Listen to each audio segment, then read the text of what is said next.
नमस्कार, मैं हूं संजीव कुमार और आप देख रहे हैं वेब समाचार। पूरे झारखंड में पंचायत चुनाव की सरगर्मी समाप्त हो चुकी है। नए चेहरे आए हैं।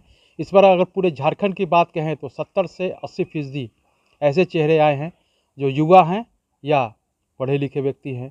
तो अभी हम आए हुए हैं रांची जिला में अनगढ़ा प्रखंड का नाम है और पंचायत का नाम है चिलदाग। तो यहाँ से निर्वाचित हुए हैं मुखिया दुर्गा पाहन जी हैं और दुर्गा उराव जी, मतलब पाहन जी के नाम से आप ज़्यादा फेमस हैं। हाँ, मुंडा जी। हाँ, दुर्गा मुंडा।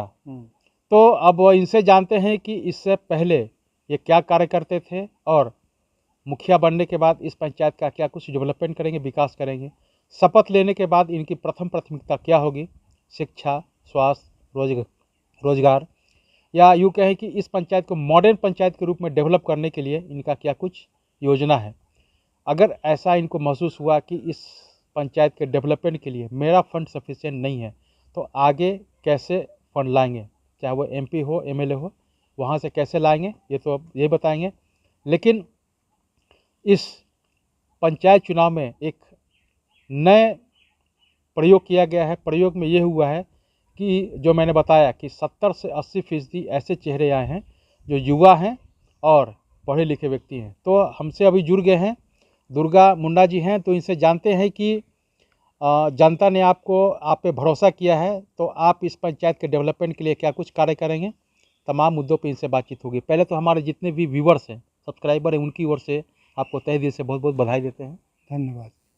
अच्छा, ये बताइए कि मुखिया बनने से पहले आप क्या करते थे।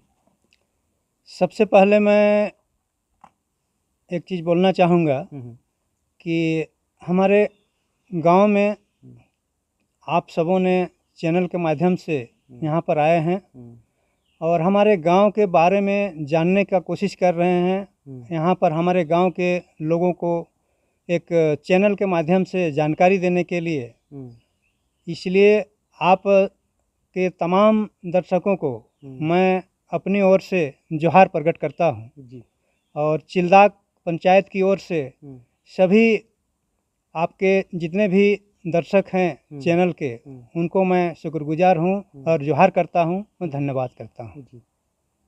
अच्छा, ये बताइए कि मुखिया बनने से पहले आप क्या करते थे और मुखिया अपने बनने का मन कैसे बनाया। सबसे पहले मैं एक सरकारी विद्यालय में पारा शिक्षक के रूप में कार्यरत था। 1 अप्रैल 2007 को मैंने योगदान दिया था और 13 साल शिक्षा क्षेत्र में जुड़ने के बाद मैं देखा कि हमारे गांव में शिक्षा का बहुत ही ज़रूरी है और हम उस शिक्षा से जुड़ करके और हमारे गांव में जो शिक्षा की कमी है उसको पूरा करने में बहुत ही योगदान किया।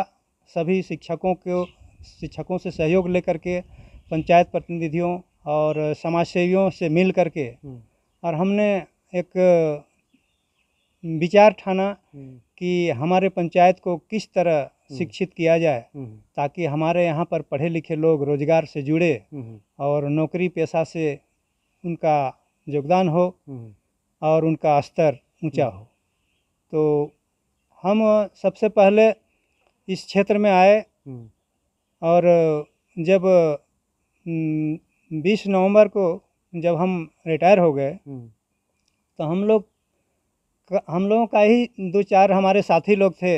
हमारे लखन जी यहाँ पर बैठे हुए हैं, हमारे राजू मास्टर भी हैं, हमारे रामचरण महतो जी हैं, रामनाथ महतो जी हैं।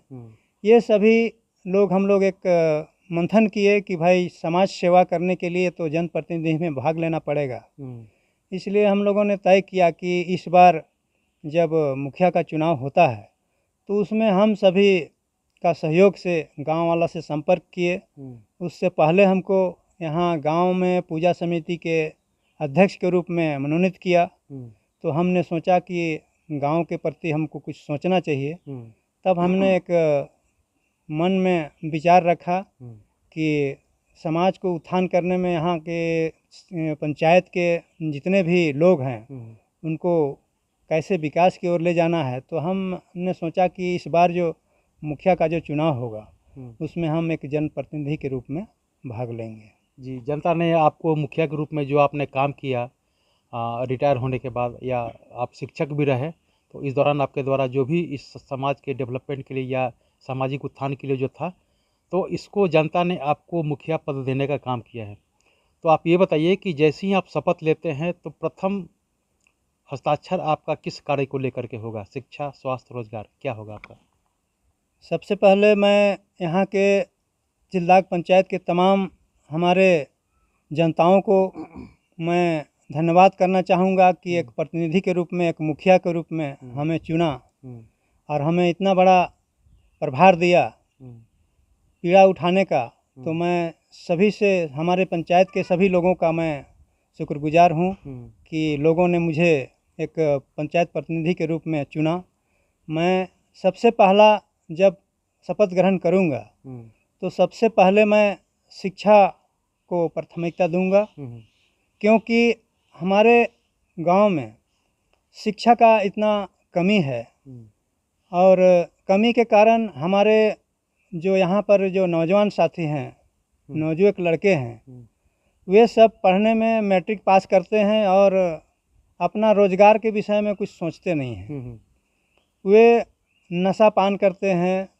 दूसरी बात कि गांव में एक वातावरण बना हुआ है जुआ खेलने का, तो ये सब से वे सम्मिलित हो जाते हैं और अपना जो कैरियर है, अपना जो जीवन में जिस तरह अपना उज्जवल भविष्य की कामना लोगों को करना चाहिए, सोचना चाहिए, वो नहीं कर के और दूसरे रास्ते पर भटक जाते हैं, जिसके कारण पढ़ लिख के भी उनको सही रोजगार प्राप्त नहीं होता।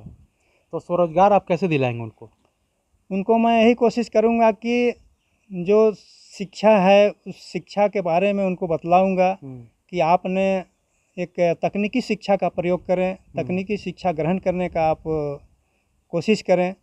और मैं कोशिश करूँगा कि हमारे अगल बगल जो ITI कॉलेज खुले हुए हैं, प्राइवेट कॉलेज खुले हुए हैं, मैं उनसे बात करूँगा डायरेक्टर साहब से कि भाई हमारे गांव के लोग जो गरीब परिवार से जुड़े हुए हैं, उनको आप कुछ अपना जो शिक्षण फीस है उसको आप थोड़ा मोहलत देते हुए हमारे जो गांव में जो मैट्रिक पास करते हैं उनको आप एक तकनीकी शिक्षा देने का काम करें, ताकि वे रोजगार से जुड़ सके और अपना परिवार का वो भरण पोषण कर सके। अच्छा, महिलाओं के लिए आपने क्या सोचा है? बहुत सारी महिलाएं हैं, गरीब गुरबे हैं, उनके पास पैसे नहीं हैं। अगर आपके पास कोई महिला आती है और कहती है कि मुखिया जी मेरे पास पैसे नहीं हैं, तो कैसे आप उनको मदद करवाने का काम करेंगे?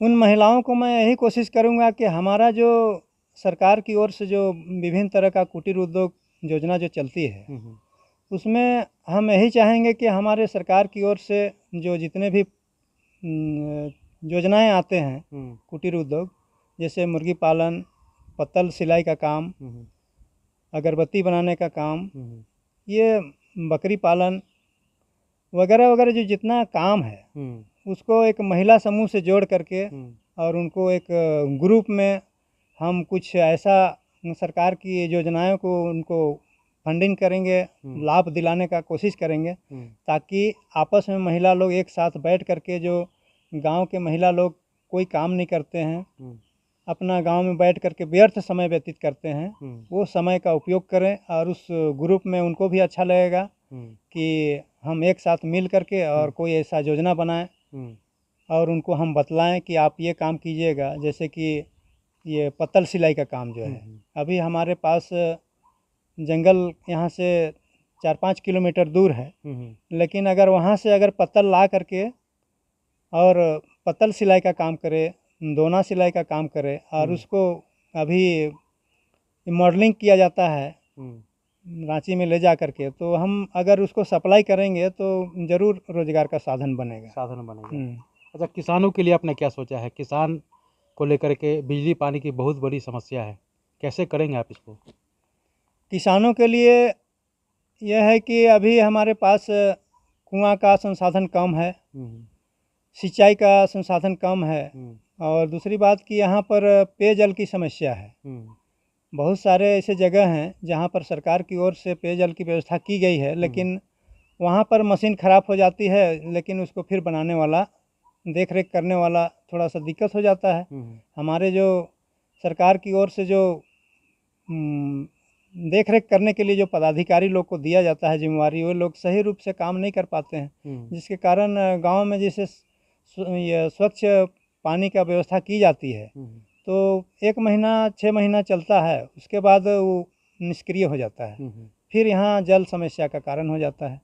लोग कुआं का आश्रित रहते हैं, जहाँ हमारे इतना बड़ा जनसंख्या में अभी तो जून में कुआं का जो पानी है बहुत नीचे स्तर हो जाता है, और जिसके कारण यहाँ पर पीने का बहुत संसाधन कम हो जाता है। तो ये सब समस्या है, उसके लिए हम यही उपाय करेंगे कि जितने भी यहाँ पर जो अगल बगल गांव है उसमें एक ऐसा बोरिंग किया जाए, डीप बोरिंग किया जाए, और उसमें एक पेयजल की सुविधा किया जाए। और दूसरी बात है कि हमारे 3 किलोमीटर के दूर में डैम जो है रुका डैम, उसमें पीने का पानी का व्यवस्था किया गया है सरकार की ओर से, और अभी हमारे पास पानी सप्लाई हो रहा है। यहाँ हमारे चिल्दाग पंचायत में कुछ गाँवों में अभी बाकी है। ये हमारे पूर्व विधायक रामकुमार पाहन जी के द्वारा ये लगाया गया था पेयजल का व्यवस्था। तो इसमें अभी क्या हो रहा है कि वहाँ जो फिल्टर हो रहा है वहाँ का गंदा पानी आ रहा है, वो पीने लायक नहीं है। जैसा लोगों ने सोचा था कि यहाँ पर पेयजल की व्यवस्था होगी और सबका घर में पानी की व्यवस्था की गई थी, लेकिन जब देखा गया तो यहाँ पानी में हरा हरा पत्ता सब आ रहा है, जिसके कारण वे यहाँ के लोगों को पीने में उसका यूज नहीं कर पा रहे हैं, और पेय का समस्या का समाधान नहीं हो पा रहा है। फिल्टर करना पड़ेगा। हाँ, फिल्टर करना पड़ेगा जी। एक बार हमारे ये दिल्ली से टीम आई हुई थी हमारे पंचायत में, खुदा न खास्ते उसी जगह हम भी थे। तो हमारे मंदिर, शिव मंदिर प्रांगण में आए हुए थे, ऊपर से पदाधिकारी लोग, डायरेक्टर लोग आए हुए थे। तो वे लोग बोले कि यहाँ जो पेयजल की व्यवस्था की गई है तो आप लोग इसका उपयोग कर रहे हैं कि नहीं। तो वहाँ पर हम लोगों ने पानी दिखाया उनको, तो वहाँ पर काफ़ी हरा पानी दिखाई दे रहा था। तो बोले कि ऐसा पानी को लोग तो जानवर भी नहीं पिएगा। तो बोले भाई इसको आप कैसे यूज करते हैं। तो पब्लिक लोग बोला कि सर हम लोग इसमें पीने का यूज नहीं करते हैं, उसको केवल हम लोग स्नान करने में इसका व्यवहार करते हैं और कपड़ा धोने का व्यवहार करते हैं। तो बोला कि हमने जब दिल्ली में इतना बड़ा प्रोजेक्ट दिया इस गांव में पेयजल की व्यवस्था करने के लिए, तो यहाँ पर तो संसाधन है नहीं मिल पा रहा है।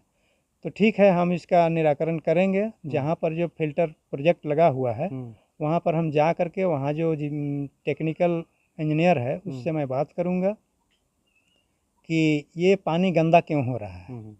तो हम लोगों ने कहा कि सर ये इसका आप निराकरण करवाइए ताकि गांव वाला लोग पीने का सुविधा मिले। अच्छा, मॉडर्न पंचायत के रूप में कैसे डेवलप करेंगे इस पंचायत को? मॉडल पंचायत के रूप में हम यही अपने आप को, इस पंचायत को मॉडल पंचायत के रूप में विकसित करने के लिए मैं सोच रहा हूं कि सरकार की ओर से जो 2-2.5 लाख रुपया का जो पंचायत को फंड देती है, तो उसमें हमारे बहुत सारे काम हैं। यहाँ पर अगर उस पैसा से अगर हम उसको लगाते हैं तो काफ़ी कम हो जाता है। तो मैं चाहूँगा कि हमारे यहाँ पर सांसद विधायक जो हैं उनसे मैं बात करके और उनका फंडिंग के बारे में, उनका जो विभिन्न तरह का जो योजनाएं हैं उसमें जो पैसा निर्गत होता है और ये जो योजनाएं बनाया जाता है, रिक्वेस्ट करूँगा, गुजारिश करूँगा कि भाई हमारे पंचायत को आदर्श पंचायत के रूप में विकसित करना है, इसलिए आप हमको कुछ सहायता कीजिए। सरकार की ओर से तो सहायता होती है लेकिन उसमें हमारा परिपूर्ण नहीं हो पाता है। इसलिए हम चाहेंगे कि हमारे जो सांसद कोटा से या विधायक कोटा से जो कुछ एक्स्ट्रा जो फंडिंग आता है पंचायत के लिए, तो उसमें मैं कोशिश करूंगा कि उससे भी कुछ फंड ला करके और हमारा पंचायत को विकसित करेंगे और आदर्श पंचायत के रूप में डेवलप करेंगे। अच्छा, इस पंचायत की सबसे बड़ी समस्या क्या है? इस पंचायत की सबसे बड़ी समस्या है कि यहाँ लोग पीने का स्वच्छ पानी नहीं है, और जो हमारे प्रधानमंत्री योजना के तहत जो शौचालय का निर्माण कराया गया तो उसमें बहुत सारे ऐसे परिवार हैं जहाँ पर अभी भी शौचालय का निर्माण नहीं हो पाया है। तो मैं कोशिश करूँगा कि स्वच्छता को देखते हुए, काहे कि परिवार में स्वच्छ ही धन है, तो इसलिए स्वच्छता को ध्यान देते हुए मैं चाहूँगा कि जितने भी रोड हैं, रोड में जो गंदगी पानी बहता है गांव में अभी हमारे मस्जिद मोहल्ला में हम गए थे तो वहाँ काफ़ी गंदगी पानी बहता है। लोग जितने भी नहाते हैं उसका पानी डाल देते हैं रोड पर। रोड पूरा भींगा हुआ रहता है, आपको चलने लायक नहीं रहता है। तो मैं कोशिश करूँगा कि इस गांव को स्वच्छ बनाने में नाली का व्यवस्था हो और एक शुद्ध वातावरण बने ताकि लोगों को अच्छा लगे। जी, ये आपकी योजना है जो 5 वर्षों के बीच में आपको ये करना है। हाँ, करना है और कोशिश आपकी यही होगी। हाँ। तो आपने सुना कि जिस तरह से मुखिया जी ने कहा कि जो मेरा 5 साल का जो रोड मैप है, क्या कुछ है शिक्षा, स्वास्थ्य, रोजगार, किसानों का जो मामला है उत्थान को लेकर के, इसके साथ साथ इस पंचायत को मॉडर्न पंचायत के रूप में कैसे डेवलप करेंगे। अगर मुझे ऐसा महसूस हुआ कि हमारे फंड से इस पंचायत का डेवलपमेंट होना जितना चाहिए था उतना नहीं हो रहा है, तो ये अलग से MP MLA कोटा से भी फंड ला करके इस पंचायत का डेवलपमेंट करने का काम करेंगे और इस पंचायत को ऐतिहासिक, आदर्श और मॉडर्न पंचायत के रूप में डेवलप करने के लिए हर स्तर पे विकास करने का काम करेंगे। तो बहरहाल आप चलते हैं दूसरे पंचायत में, वहाँ के भी जो निर्वाचित मुखिया उनसे जानते हैं कि उनका क्या कुछ मैनिफेस्टो है। तमाम मुद्दों पे उनसे भी बातचीत होगी। आपने वेब समाचार में समय दिया, इसके लिए बहुत बहुत धन्यवाद। धन्यवाद सर। अगर आपने हमारे चैनल को अब तक सब्सक्राइब नहीं किया है तो सब्सक्राइब कर ले, बेल आइकन भी दबाएं ताकि हर छोटी बड़ी खबरों से रूबरू हो सके।